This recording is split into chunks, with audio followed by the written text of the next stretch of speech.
ناظرین، آج ہم تاریخ کے صفحات میں گم ایک ایسی کہانی بیان کرنے جا رہے ہیں جو کہ عشق و مستی کے جذبے سے بھرپور ہے۔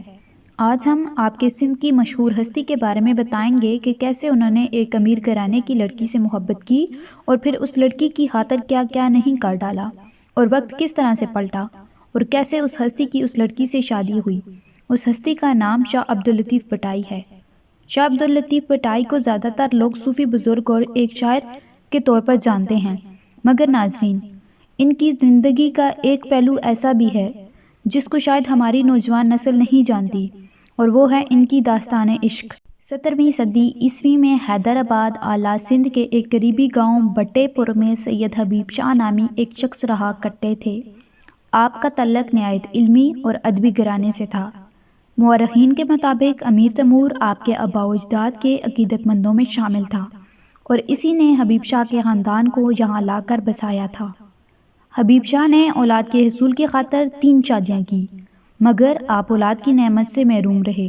پھر ایک روحانی بزرگ سید ہاشم شاہ کی دعا سے سید حبیب شاہ کے گھر ایک ایسی ہستی نے جنم لیا جس نے سندھ کی دھرتی کو اپنے کلام و کردار سے محبت اور امن و سکون کا گہوارہ بنا دیا۔ یہ ہستی شاعر محبت صوفی بزرگ شاہ عبداللطیف بھٹائی کی تھی۔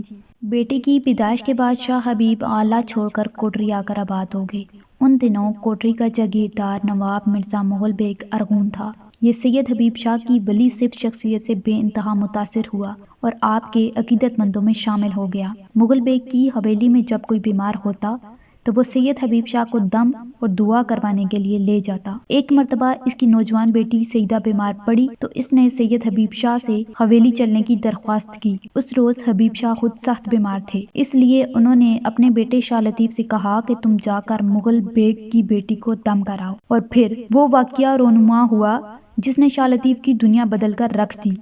جب حویلی کے زنان خانے میں جاگیردار کی بیمار بیٹی نے پردے میں سے اپنا خوبصورت ہاتھ باہر نکالا، شاہ لطیف نے اپنے والد محترم کی تقلید میں نبض دیکھنے کی خاطر اس کی نازک اور گوری کلائی تھامی تو شاہ لطیف بھٹائی کی نگاہیں وہیں جم گئی۔ شاہ لطیف کی بے خودی کے عالم میں زبان سے یہ الفاظ ادا ہوئے: جس کا ہاتھ سید کے ہاتھ میں ہو اسے کیسا دکھ اور کیسی بیماری۔ جب کافی دیر شاہ لطیف ہاتھ تھامے یوں ہی دیکھتا رہا تو پردے کے پیچھے بیٹھی نوجوان لڑکی نے گھبرا کر اپنا ہاتھ پیچھے کھینچا۔ اس وجہ سے پردہ اپنی جگہ سے ہٹ گیا اور دونوں کی آنکھیں چار ہوئیں۔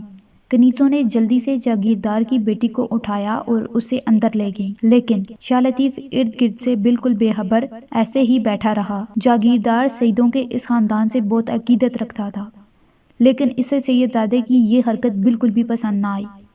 دوسری طرف سید زادے کی دنیا ہی بدل گئی۔ اس جلوے کی یادوں کے ساتھ سید زادے کا دل دھڑکتا، رات کے اندھیرے میں جاگیردار کی حویلی کی طرف چل پڑتا اور حویلی کے قریب جا کر اس آس میں کھڑا رہتا کہ نہ جانے کب دیدار یار ہو جائے اور اس کے اس بے قرار دل کو چین آ جائے۔ جاگیردار وسیع و ریز زمین کا مالک تھا اور اپنی جاگیر میں اس کی حیثیت کسی بادشاہ کی مانند تھی۔ وہ کیسے یہ برداشت کرتا کہ بے مال متا فقیر کا لڑکا اس کا داماد بنے؟ چنانچہ اس نے اس قسم کے حالات پیدا کر دیے کہ شاہ حبیب کو کوٹری سے رخصت ہونا پڑا، لیکن ان کے لڑکے شاہ لطیف کی نگاہیں اب اسی جلوے کی متلاشی تھیں جو سیدہ کے نازک ہاتھوں میں اس کو نظر آیا۔ ان کے دن رات کا چین اڑ چکا تھا۔ یہ مستی کی کیفیت میں اکثر گھر سے نکل جاتی، کئی روز صحرا کی خاک چھانتے رہتے۔ انہیں نہ آگ اگلتا سورج متاثر کرتا اور نہ انگارہ ہوتی ریت سے پڑنے والے پیروں کے چھالے، بس اپنے محبوب کی تڑپ اور بےتابی سے مجبور جنگلوں اور بیابانوں میں گھومتے رہتے۔ کے والد شاہ لطیف کو انہی بزرگ ہاشم شاہ کے پاس لے گئے جنہوں نے اس کی پیدائش کی دعا کی تھی۔ ہاشم شاہ نے فرمایا کہ آپ کا بیٹا ابھی عشق کی ابتدائی منازل میں ہے۔ پھر ایک دن شاہ لطیف اپنے گھر سے ایسے نکلے کہ 3 سال تک مختلف ریگستانوں اور جنگلوں میں بھٹکتے بھٹکتے بلوچستان تک جا پہنچے۔ ہٹا کے مقام پر بلند پایا صوفی بزرگ مختوم محمد معین نے جب ان کی اس کیفیت کو دیکھا تو شاہ لطیف کو اپنے پاس روک لیا اور اس پروان چڑھتے عشق مجازی کو عشق حقیقی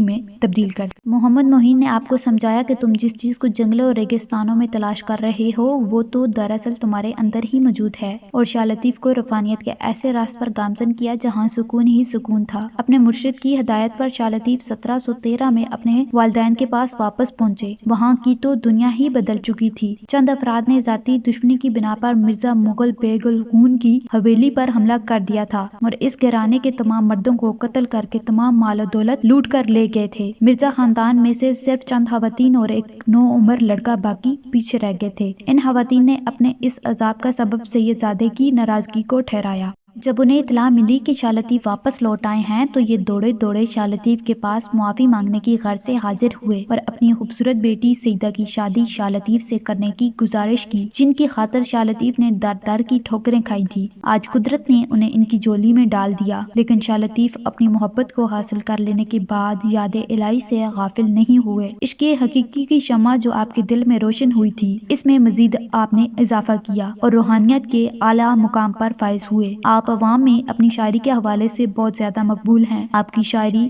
محبت، امن و سکون اور پاکیزگی کا درس دیتی ہے۔ ناظرین، اگر یہ تاریخی کہانی اچھی لگے تو چینل ضرور سبسکرائب کیجیے گا۔